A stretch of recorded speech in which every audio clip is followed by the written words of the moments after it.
Nah, ini aku udah ada sama Bang Supri ya. Ini aku mau wawancara, guys. Gimana caranya itu buah nangka bisa selebat itu sampai ke tanah-tanah itu, perawatannya seperti apa sih? Biar pemirsa di rumah juga tahu ya, supaya bisa menerapkan gimana perawatannya. Yuk, silakan Bang Supri. Jadi mula-mula itu hal pertama yang harus kita perhatikan, kita tahu dulu jenis karakter nangka. Jadi nangka itu karakternya beda-beda. Ada yang nangka membuahkan itu hanya sedikit dan memang sedikit tapi buahnya besar. Ada yang sedikit buahnya kecil dan ada jenis yang satu tangkai itu memang dapat menghasilkan buah selebat ini. Nah, untuk buah yang nangka-nangka seperti nangka lokal itu buahnya dari satu tangkai itu hanya menghasilkan dari 1 hingga maksimal 4 buah. Dan untuk jenis yang berkarakter buahnya dapat lebat, yang aku ketahui hanya ada 2 yang baru aku ketahui ya. Ya, apa tuh? Satu contoh seperti nangka sayur, dia memenuhi seluruh bagian batang pohon nangka kita gitu kalau kita merawat tanaman nangka sayur. Terus kemudian yang kedua ini adalah nangka persilangan dengan cempedak. Persilangan nangka dengan cempedak itu dia lebih karakternya itu dalam satu tangkai minimum 2 sampai aku pernah ini 21 itu satu gagang, bahkan buahnya sampai ke tanah-tanah. Dan setelah kita mengetahui jenisnya, hal yang paling pertama yang harus kita lakukan adalah dari sistem.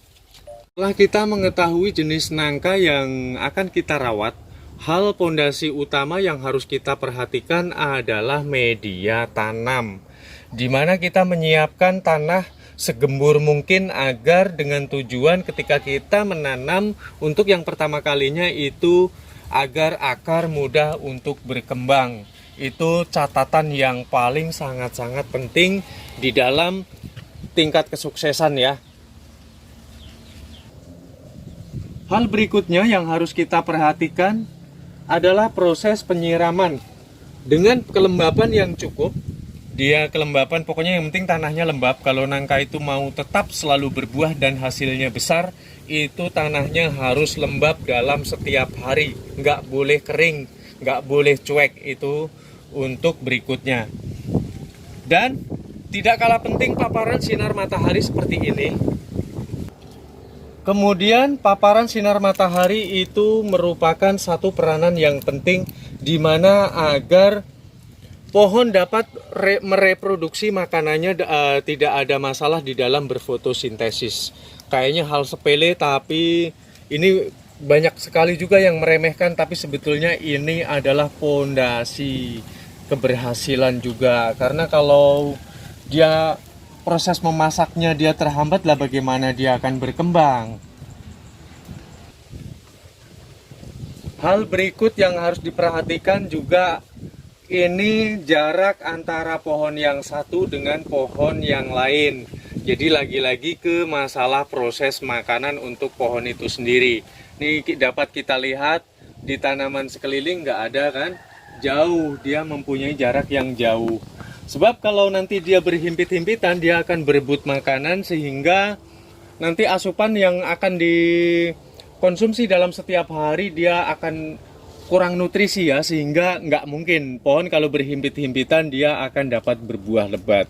Nah ini terutama yang di wilayah-wilayah apalah yang lahannya sempit ya, harus betul-betul memperhatikan aspek-aspek yang sudah disampaikan.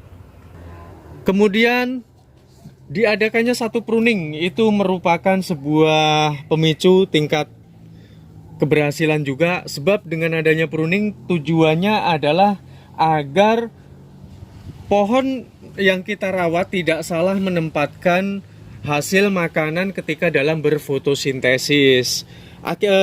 Hasil dari pruning sendiri juga dapat mencegah terjadinya datangnya hama, terutama kutu pada buah ataupun tanaman. Demikian juga kupu-kupu putih ya. Kupu putih yang bekasnya itu seperti ini. Ini bekas-bekas kupu putih nih ya.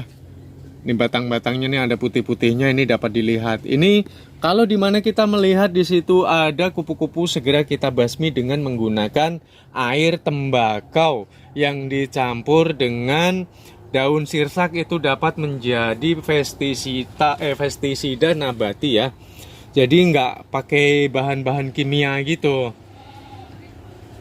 Dari pruning maupun dari yang sudah aku sampaikan, artinya semuanya yang menyangkut dengan makanan batang pohon nangka ini sendiri. Terus setelah melakukan pruning, jangan lupa lakukan selalu pembersihan di areal akar ya.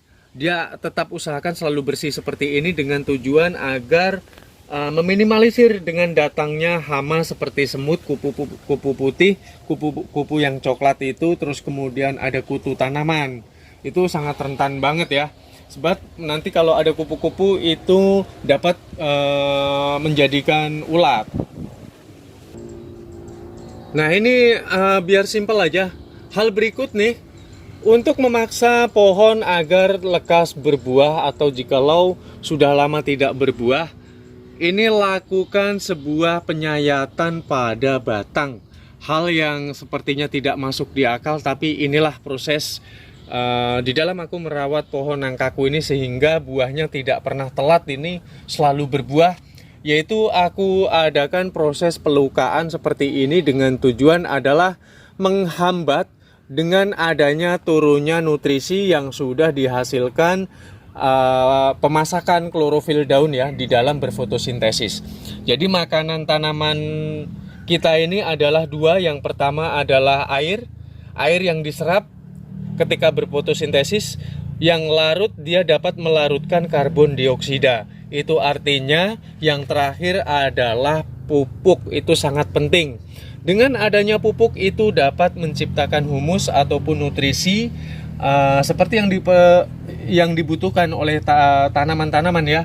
Dia membutuhkan pupuk organik di mana dapat mengundang bakteri baik untuk menciptakan satu pembusukan, sehingga pembusukan itu dapat menciptakan karbon dioksida yang nanti bakal diserap bersama air. Karbon dioksida tersebut akan naik ke atas dan kemudian setelah sampai di atas, memenuhi atas agar dia tidak mudah lagi untuk turun, maka kita lakukan dengan sistem penyayatan seperti ini gitu. Terus kalau ada nih buah pejantan yang sudah membusuk seperti ini, dia sudah selesai mengerjakan dalam penyebaran nih benang sari, maka harus segera kita petik karena dapat mengundang hama merutu ya. Ini harus segera kita buang, kita singkirkan. Terus kemudian ini jikalau sudah kita upayakan masih tetap diserang oleh ulat seperti ini, karena aku sudah riset berkali-kali, ada ulat seperti ini jikalau masih dalam posisi buah yang masih muda seperti ini, jangan hiraukan ya. Ini tuh aku sudah riset berkali-kali, binatangnya sudah hilang dari dalam. Sebab kalau dia tetap ada di dalam, maka ulat tersebut akan mati lengket bersama dengan getah gitu. Jadi jangan khawatir. Yang perlu diwaspadai kalau buah nangka kita sudah terlihat seperti menguning ya. Sudah menguning, kayaknya sudah tua. Jikalau disengat oleh ulat itu yang harus dicurigai. Tapi jikalau posisi masih muda seperti ini terus kemudian dilubangi oleh ulat, biarkan saja, dia tidak akan terjadi satu pembusukan. Oke, aku rasa sampai di situ ya. Jadi semoga artikel ini bermanfaat.